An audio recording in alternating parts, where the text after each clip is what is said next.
Happy morning everyone, this is Happy Rani Janani of grade 4B.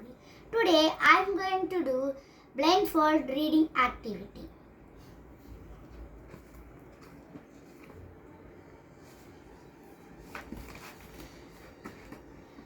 Rajiv was Rajiv's obsession. Rajiv was an 11-year-old boy obsessed with playing video games on TV.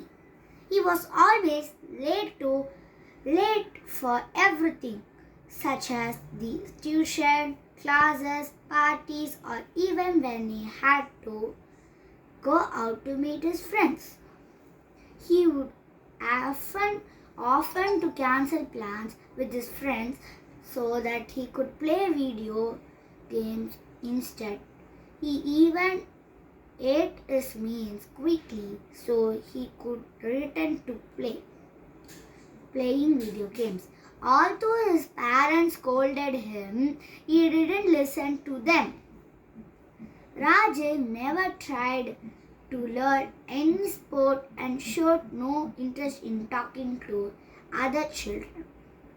He would often fall ill and sometimes his eyes would begin to water. But despite all of this, he continued to play video games. Rajiv's parents started to get worried about him. Thank you.